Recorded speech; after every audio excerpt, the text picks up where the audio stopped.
and welcome back.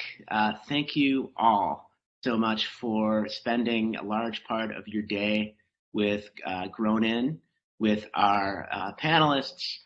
A lot of learning today. This is going to be a great panel. Before we begin, I just wanted to send out a couple of thank yous again to our sponsors. Seed to Sale and Judy Rinkus and MGO and Barbara Webb from their superb moderation earlier today. We also thank Cannabis Facilities Construction, Michael Best, Verda Innovations, and Illinois Equity Staffing. And I also want to say a special thanks to our partner, the YWCA. Grown In will be partnering with industry expert YWCA Metropolitan Chicago in offering virtual online sexual harassment training. And you can check to find out more information about that soon. So welcome to the final event, Reflections After the Sale. I want to briefly introduce each of our panelists and then get into the conversation. Let's start off with Cara Wright. Cara, hello. Hi. Tell us a little bit about yourself and background as a cannabis entrepreneur and what you're doing now. Well, thank you for having me, Brad. It's really a pleasure to be here and a privilege to be here, especially with my esteemed panelists. My name is Cara Wright. I'm the CEO of Green Equity Collaborative, which is a minority-owned and woman-led impact investing platform. I was an early investor in the state's only minority-owned cannabis company, which was called Illinois Grown Medicine. And we were established during the medicinal pilot platform or program, excuse me. I'm also the managing director of a equity, diversity, inclusion consulting firm based here in Chicago. And really, we are also currently in the Illinois lottery, waiting to see what happens next with a couple of applications in that process. So we are anxiously awaiting to see where we come out in that process and looking forward to standing up some businesses here in Illinois. Wonderful. I think there are a lot of people that are anxiously awaiting to see what happens in Illinois, but we'll get to that. Joe Caltabiano, hello, serial cannabis entrepreneur. Tell us a little bit about yourself. Hey, Brad, thanks for having me today, and I'm excited to be here with all the panelists. Great company for sure. Joe Caltabiano, I was the co-founder of Cresco Labs and president up until March of 2020.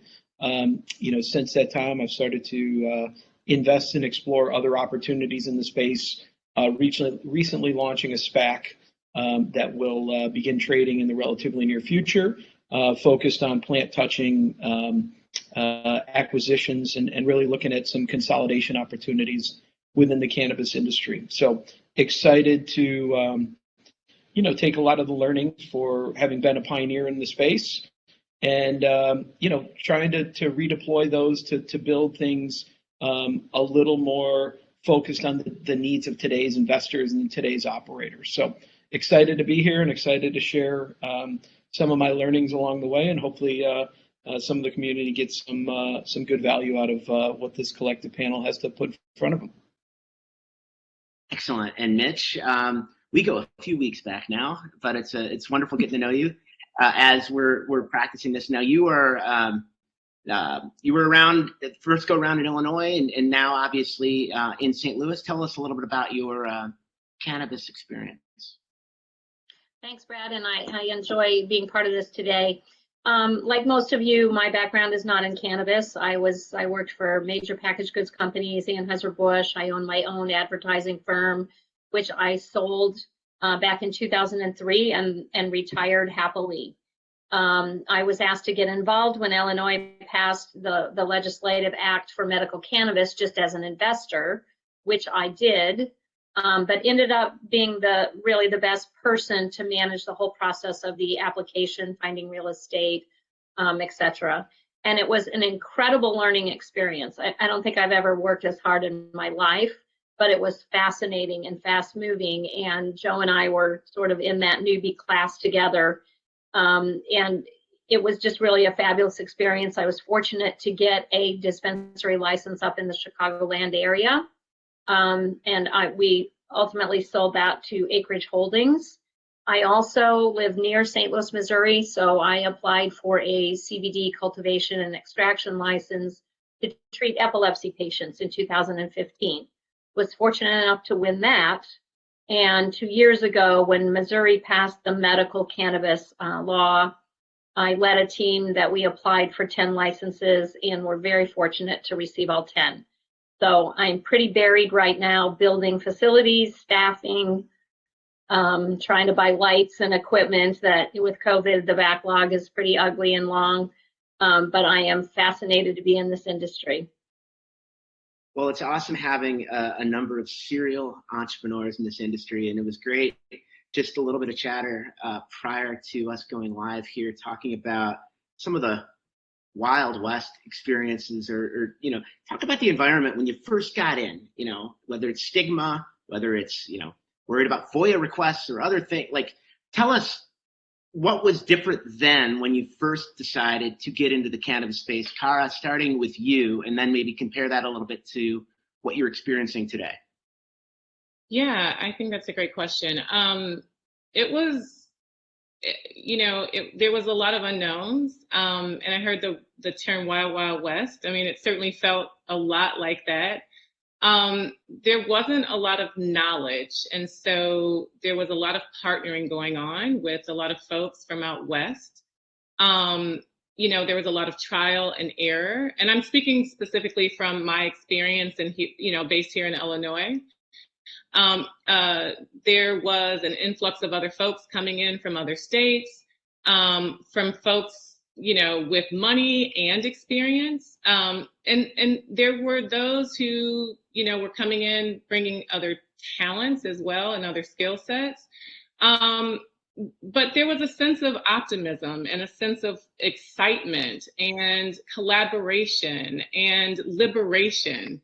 And I think it just felt interesting and exciting. But, it's funny because it didn't seem to be like a whole lot of people knowing what was going on when I think about it. I mean, it wasn't the public conversation that's like happening today. And there was still a stigma, I think, around cannabis. And there wasn't a whole lot of distinction between medicinal cannabis and recreational cannabis. And I think even how the law was rolled out here in Illinois, there seemed to be, there were some challenges to that law, if I'm being really honest. There were some limited maladies on that list, and, it wasn't comprehensive enough, and the fingerprinting requirements created some challenges to even, the business conditions and fundraising conditions, but even how people, were brought into, being able to have access to it. So I'll stop there and let other folks weigh in, but it was a different environment for sure. Very much so. Joe, you come from a guaranteed rate, another highly regulated industry, but not. There are obviously different components about cannabis. So what was it like when you made the transition in? Yeah, I mean, just even an anecdotal story, like when we got the licenses and we're starting to operate, we still kept it pretty hush-hush of what we did for a living. And, I remember being at my daughter's preschool and not really talking about it. And kind of the headmaster of the program came up to me one day, and she was probably in her 70s. And my initial reaction when she said, "Hey, I know what you do for a living," was, I was concerned. Right. I was met with some apprehension. And she said, "My husband has a medical card and you're changing his life." So it was like this epiphany that started for me very early on. And when I decided to be even more outgoing, because, you get back to the fact that you've changed the lives of so many people. So, you were very timid at first to talk about it or update your LinkedIn or, have some of those conversations, especially coming from a conservative banking background where, it's federally illegal and the taboos from the banking space. But when you're met with that real life impact by somebody whose lives has truly been impacted for the better, especially in that very tight medical program that existed where it took a village to get a cancer patient a medical card. It was just so wrong early on. And then to see this response of like, you are changing the world, that was a really powerful moment for me. And I became much more outspoken and really took that as kind of a wind at my back early on to be a little bit more of an outspoken advocate, go on to do a lot of presenting to various groups and going in with this mindset of, I'm here to benefit people. This company that we're building is truly beneficial for the country and the world as a whole. And so nowadays that doesn't exist, right? Especially on the medical side, it is uniformly accepted, and really even the adult use side is now, past the point of a lot of those stigmas. But flashing back to then compared to today, it's night and day. The reception that you get of, now you bring it up to somebody and like, wow, you were a pioneer, blah, blah, blah, blah, blah. How do I invest? How do I get in? What can I do? I want to leave my job. So the conversations are very different than you're crazy, like this is you're bucking, you're going from federally legal to federally illegal. Certainly it was a pivotal moment for me as a young entrepreneur and really something that motivated me on a go forward basis. So. Mitch, I see you nodding and laughing, and I mean, it should be noted that part of your resume includes, helping to dream up Spuds McKinsey in the alcohol industry. So, but pot's a little bit different. I've been involved in all the vices. But I mean, Joe makes me laugh because I remember trying to get a law firm to try to help us on our application, and I pitched every law firm in St. Louis, and of course they would take the meeting and they would stare at me and take copious notes and then come back and say, oh no, we could potentially lose our license if we represent you. And so, fast forward 7 years, which is not a long time, all of these people are calling me trying to figure out how to get into the industry. There's a lot of money being made now, right? But back in the day, they wouldn't touch it. So I just think it's so interesting how things have changed. I remember being on airplanes looking at decks or working on a presentation, and people would always be looking over my shoulder and say, what do you do? And, it was always kind of fun to tell them and see who would get really excited, see who might, cringe and stop talking to me. But today it's completely different. I mean, people are fascinated with this industry. We're hiring a lot of people, and it's amazing to me where they're coming from. Nurses and pharmacists and teachers, people wanting to leave industries that they're in to get involved in this because they see the benefit, they see where it's going. And, back in the day, I'm always very appreciative of the people whose shoulders we stand on. When you think about the people in California 20 years ago and even Colorado 11 years ago, it wasn't easy for them. And the regulatory structure was not well worked out. So they would get involved in something and they may lose their property or, not be able to operate where they had hoped to operate. So every state gets better and better, and they learn from the last state. And I really just see blue skies now. I don't see the back and forth that we had in the past. Brad,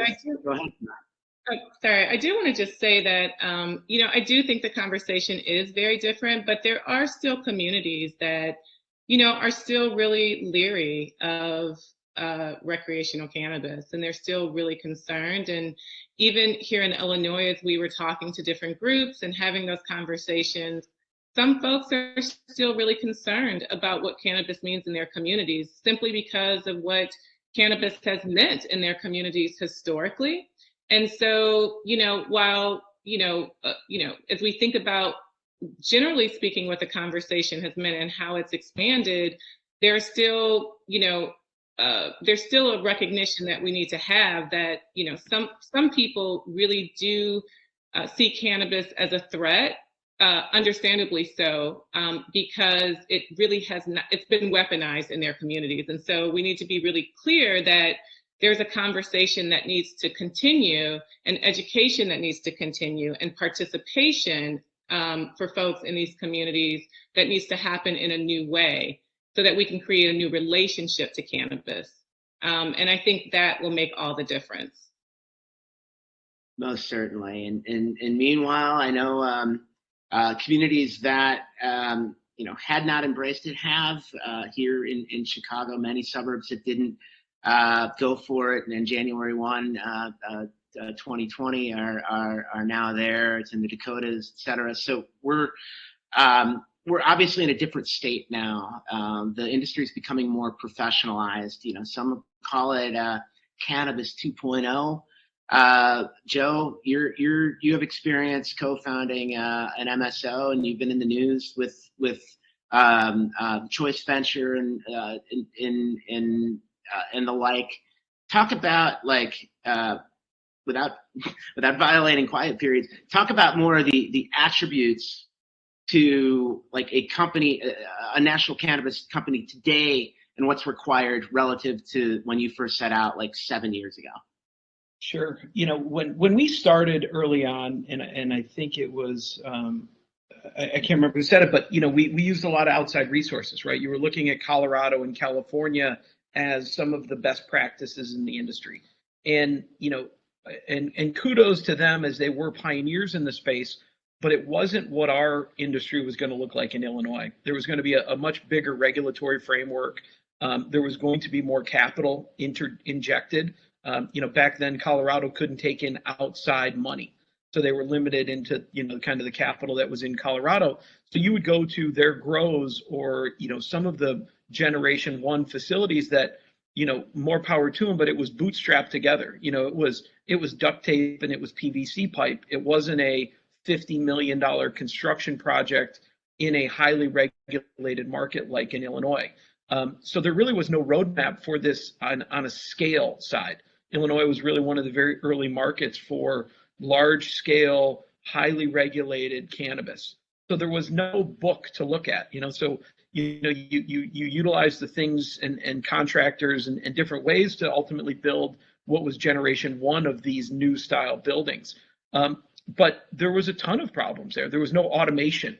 None of the automated companies would work with you. You couldn't get Microsoft or SAP to allow to use an ERP system that all other manufacturing is really built around a baseline ERP system that allows you to build up bottoms-up accounting methodologies and other cost functions that are necessary for a large-scale fluid manufacturing industry or agriculture into manufacturing into retail. So you were doing a lot of things with QuickBooks and Excel spreadsheets and handwritten notes and whiteboards that you're taking pictures of because you didn't have the capability to utilize tools that every other business out there is able to use. So being able to draw on those today, Microsoft now will engage with a cannabis company or SAP will allow you to use their ERP platform.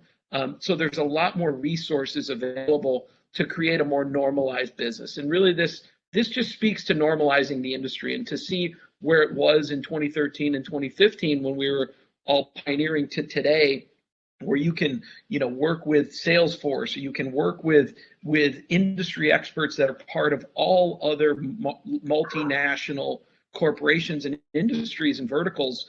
It's great to be able to utilize the today's tools or the today's resources of improved auditors, improved legal representation, improved accounting firms.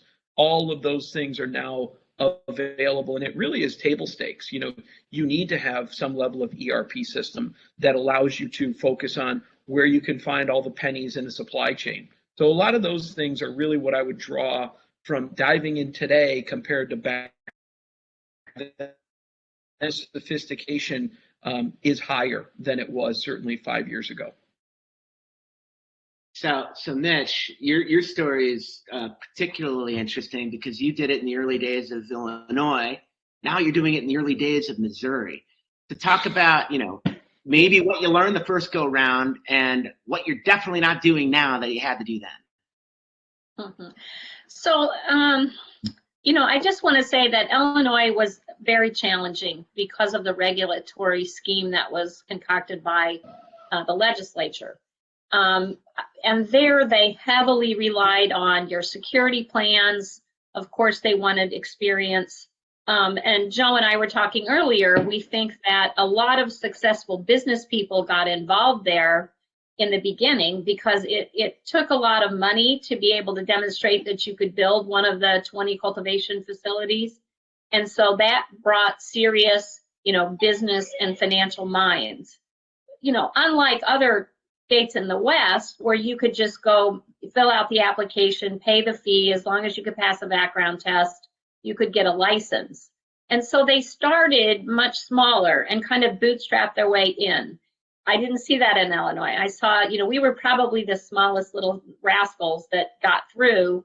But what I did then in Missouri was our group took that very seriously. And I think some people came to this state thinking, oh, I have run a CBD shop, so I will likely get one of these dispensary applications.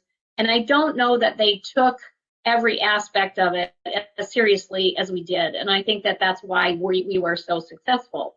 But having that experience in terms of cultivation, and if you're going after MIPS license, make sure that you have the extraction experience and the chemistry under your belt.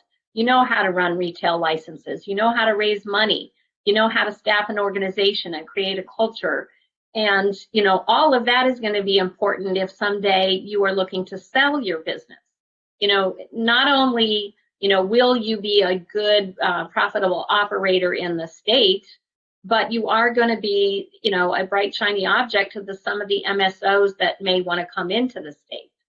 So I'm appreciative of how difficult it was in Illinois because I think it prepared us well in Missouri. Cara, capital today, I mean, you were talking about, like, a lot of people were a little bit in this perpetual limbo as it relates to the state of Illinois and the licensing, but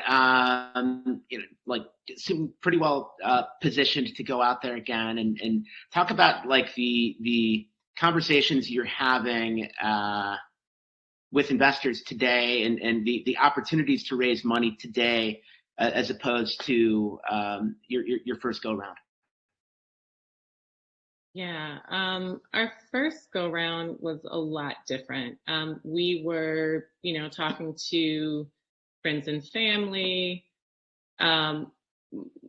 We were talking to high net worth individuals, but, those were personal folks in our network, personal relationships that we had. And none of those folks really had a connection to cannabis.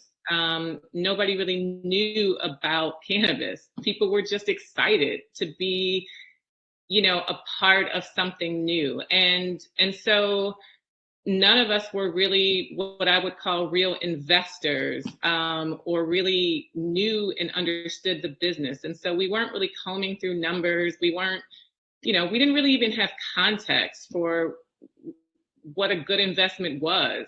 We just wanted to be a part of it. I think we had, there was one investor who really, had a real conversation connected to production and really had brought some value to the conversation in terms of the business. But I think now what we're seeing is, smarter investors who, now that we've seen people who have lost money and made a whole lot of money. We've seen models that have worked and models that haven't worked. We see smarter investors now who really want to see how money is being spent. They want to know how we're going to spend every dime. They want to know that we understand the business. They want to know what the outcomes are going to be and how we're going to make money. So I think just overall, it's becoming more formalized and institutionalized in nature. I also think that there are more investment vehicles. So, there's publicly traded vehicles and real estate vehicles. There are vehicles where, you can loan money against inventory. Family offices are now getting involved. I'm looking at Joe here who just, created this new SPAC, which is kind of all the rage right now. And people are like, what the heck is that? So there are all kinds of things happening. And I think even though, this hasn't gone federal, there are kind of smaller institutional light vehicles that are taking part, folks that are creating funds. And so I think, these kinds of things are just going to go a long way in kind of institutionalizing fundraising. So I think it's just different. And the industry is still young, but even as we think about like where the industry is going, so that's like on the users, like on the, how we consume on the consumption side. But even when we think about research, I just think that even will drive fundraising in a whole different way as well. Yeah. Investors are smarter. Investors are smarter. And Joe, as you think about the industry and what's working now, what's not working now, what investors are valuing, one of the things is obviously the regulatory environment is in the states in which you have like a strong competitive advantage or a strong number of licenses. Talk about to whatever degree you can, like what's the ideal regulatory environment in a state in terms of number of licenses, particularly that makes it attractive to invest in a state versus not, and maybe going over our states of like Illinois versus Missouri as an example. For starters. Sure. A limited license framework is very attractive from the investor standpoint, right? As you look at a market, really the two case studies would be Illinois compared to Washington, right? Where both I think are about $1 billion market, but you have, the cultivation captured among 21 licenses in Illinois that will inevitably expand. And of those 21, I think there's about 16 different license holders because some people have a couple licenses. Compared to Washington, which is a much more wide open framework. And at the end of the day, from an investor standpoint, Illinois looks much more attractive if you're investing in one of those companies that has a limited, one of the limited licenses. It obviously creates a higher return on invested capital, which isn't what investors look for. If you're dividing up that pie among less operators, there's a bigger potential return. With that also comes the burden on the operators to have enough capital and enough scale, because they need to be able to tell the regulators, we can supply what the industry needs on a now and a go forward basis. So it's incumbent upon the regulators to recognize the consumption needs of their state. Are the operators that are in place capable of achieving what ultimately is a stable state? And you haven't seen that. You see demand supply imbalances in many of the limited license markets. So the regulators need to be cognizant of it. The groups need to make sure they're keeping the big operators in check. But there's not some right formula, because every state has different consumption amounts. Every state is going to have different products that they're going to offer. As it still sits on a state by state basis, it's very hard to get the right mix together. But what I do think, the opportunity for home grow, the opportunity for people to have access to this product is important in general. That's the baseline table stakes that operators and regulators need to come to balance with. But you also need it to be a very well capitalized industry, because it's expensive to build these buildings. Like, it is not a capital light industry, and until banking gets resolved, that kind of that inflection point of how many licenses and how do we get the money is going to be very difficult to get resolved. Because until you have traditional forms of access to capital where anybody can go into their bank and try to get a small business loan or utilize SBA or all the things that are set up for a small business to start up, without that, it's a very difficult thing, because not everybody has access, even though more investors are out there, and you still have to be able to get into those circles. And they're comparing you to this or that because there are more investment vehicles for them.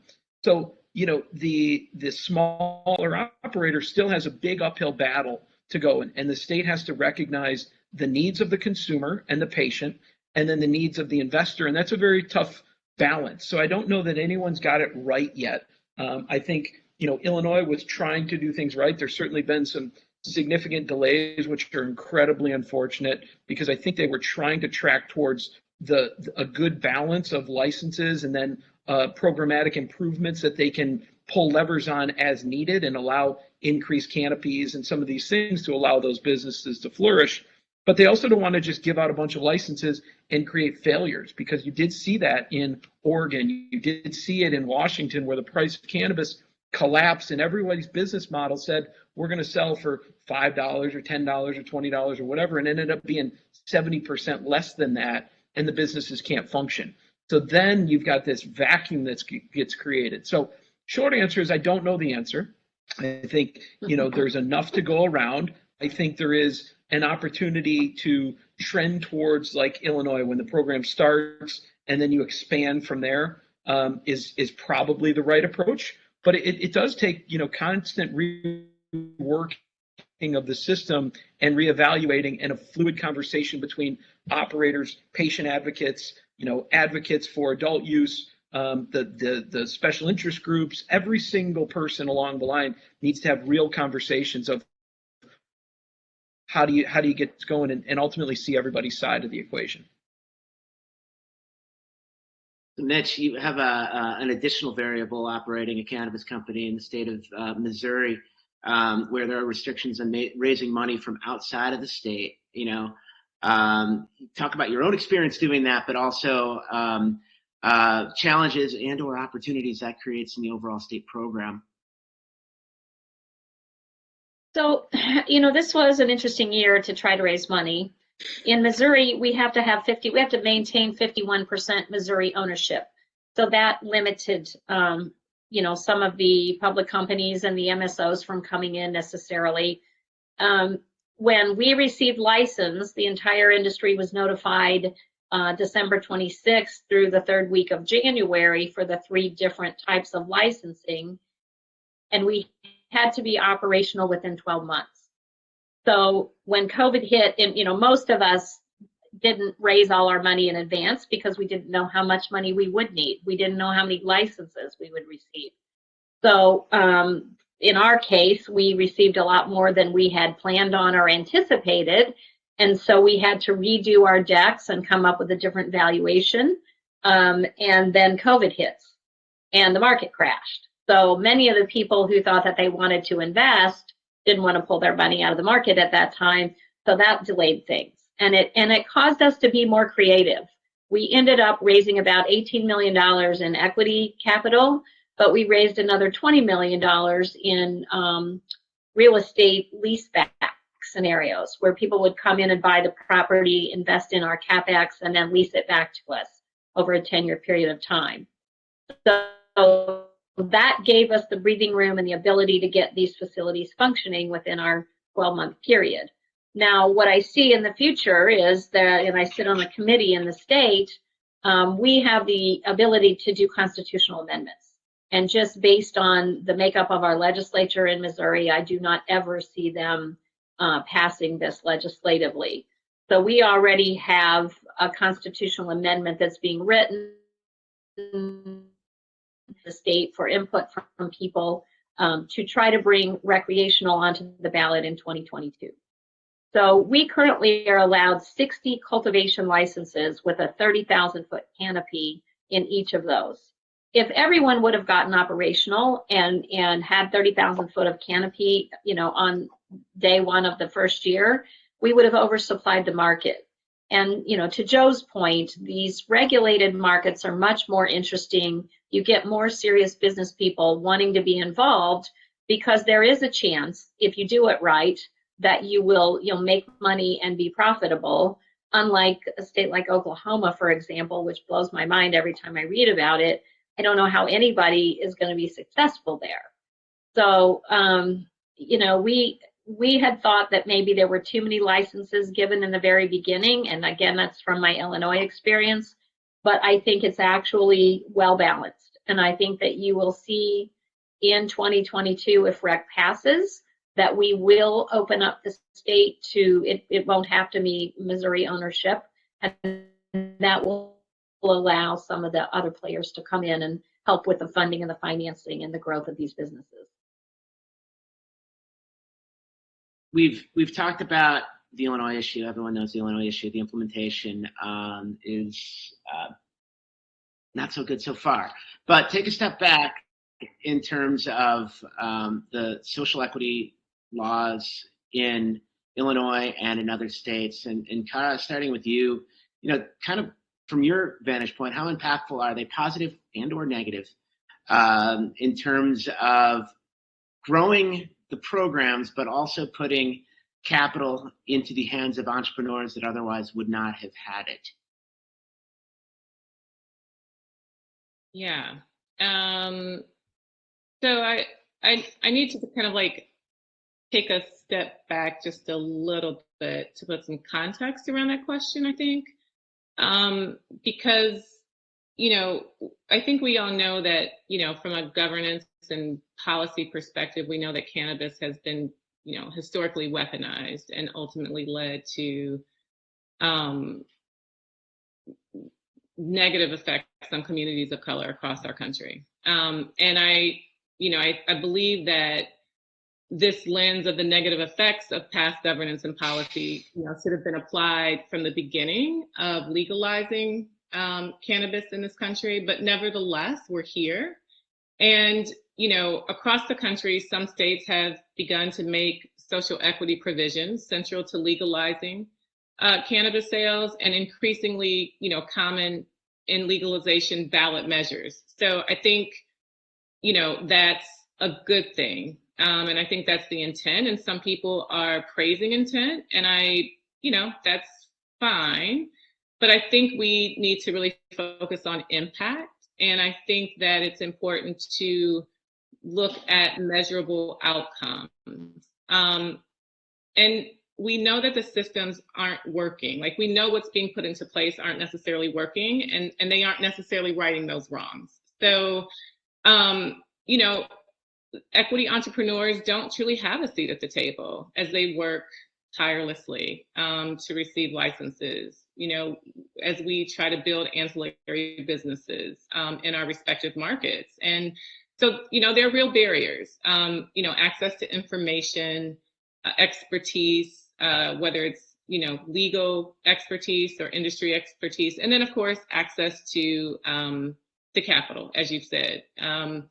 And so I think it's really imperative for the collective cannabis community to work together to further this equity throughout the industry. And here's why. It is about righting the wrongs, but it's also a business opportunity because there are folks who don't really care about righting the wrongs. I'll just be honest with you. I've worked in the diversity and equity space for a really long time, and there are just some people who don't care about that. And I think it's important to be honest about that. But I also think it's important to also talk about the opportunity from a business perspective, because some people just see this as a business perspective. Some people don't care about the plant. They don't care about the good it does, and that, all the changes that can occur as a result of it. Some don't care about the social equity piece, or the detrimental effects that occurred. Like, we should just be honest about all of those things, both of those things. So if we think about it just from a business perspective, there is also an opportunity here. And, when I think about Illinois specifically, because this is where I am at the moment, and we are a team that is a part of the lottery, I can also think about other social equity teams that are in this lottery that, meet the spirit and intent of the law, who have technical experience, who have financial experience, who have deep operations experience, and who have really incredibly built teams that are really unique and ready to be in business and to partner like a team like mine, and who are anxiously awaiting to create an enterprise and partner with folks who are opportunistic in the best ways. And so if people can really think about it in that way, then I think, we can really begin to think about how to continue to build a healthy ecosystem and build an industry that works for everyone while we right the wrongs. And I think that, as we continue to see this industry grow, equity has to be at the center of this conversation. Like, it just can't be lost. It has to be a part of this conversation.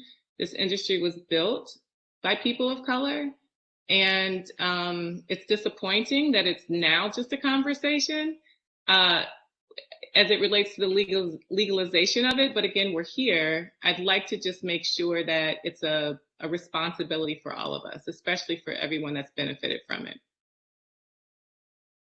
So one of the lamentable things about Cannabis 1.0 are the lack of diversity found in the C-suite of many of the largest corporations. It's getting a little bit better, but Joe, like, building large cannabis companies 2.0, talk about the cultural diversity, the importance of having a diverse leadership, stakeholders, and what you and others are doing to address this issue.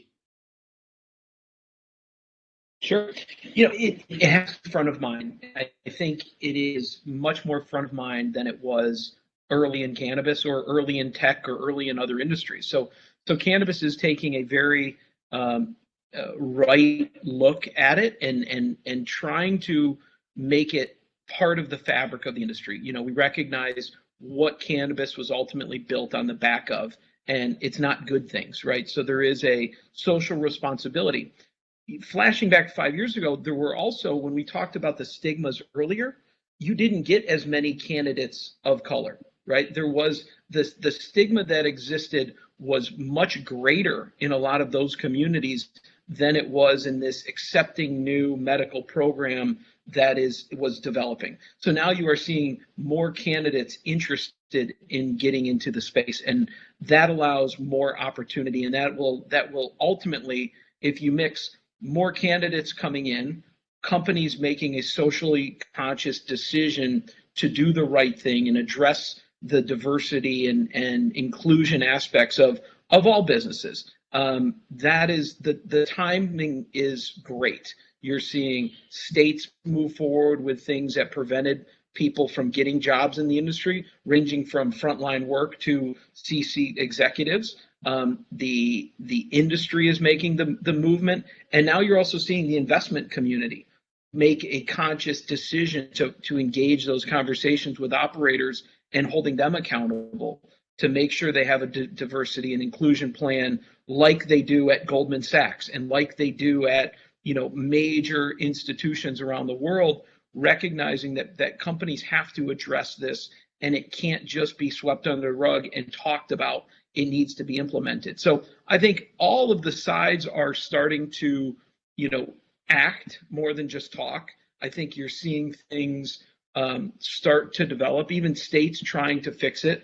But again, it can't just be talk. It needs to be materially addressed. It needs to be executed upon. And I think we're getting there. But, it's unfortunate that the first phase in it is this lackluster launch in Illinois, not even lackluster, negligent launch in Illinois that should have set the standard for what operators and what banks and what investors and what everyone else, ultimately needs to participate in, but that kind of fell flat. And now that needs to get accomplished by the state as kind of the guiding light to show that they're executing and not just whiteboarding it out and talking about it. But I will say from the operator standpoint, those conversations are getting acted upon in a very material way. And I think you'll see, this year be the year of some really important transformations, both on C-suites, on boards, as well as other executive levels within not only MSOs, but a lot of the companies to the peripheral or sitting above or below in the food chain. Mitch, I see you nodding, and I know also your infuser, the first in St. Louis, is also part of a fabric of women-owned divisions within your company. So to close things out, your thoughts on the issue at large. Well, I mean, it's a problem and an opportunity everywhere, and we are just like heat-seeking missiles, looking for minorities of all sorts to work with us. I'm involved in creating an organization for women in the state of Missouri. to not only help bring them into the industry, educate them, lift them up, but also help find money for them so that they can become owners in the space. We're involved with the Last Prisoner Project with all 5 of our dispensaries. I think that the cannabis community is a very caring community. And if we all come together and put our minds to this and find people that we can bring into the industry with both arms, which is what I have been doing, you know, we're ultimately going to have people that we can point to and say, look, she did it. Look at Cara, she's done it. So we need role models, and you know, and it doesn't take a million of them, it takes a few, but then we all have to work together to you know, make this stick and bring them into our companies. Well, that's there's no better way to close out such a wonderful day today. Thank you, panel, Mitch, Joe, Cara. Really appreciate you sharing your stories, you sharing your inspiration, giving us a lot of actionable things to work through. On behalf of my colleagues, Mike Fouché, Eric Davis, and who we affectionately call Eric the Scott, who's been doing a lot of our technical production, as well as all of our sponsors, Michael Best, Canadian Cannabis Facilities Construction, Verta Innovations, MGO, Seed to Sale, and Illinois Equity Staffing. I want to thank everybody for being part of a wonderful day today. Thank you. Thanks, everybody. Thanks. Sit here frozen awkwardly until someone tells us to go. Actually, I think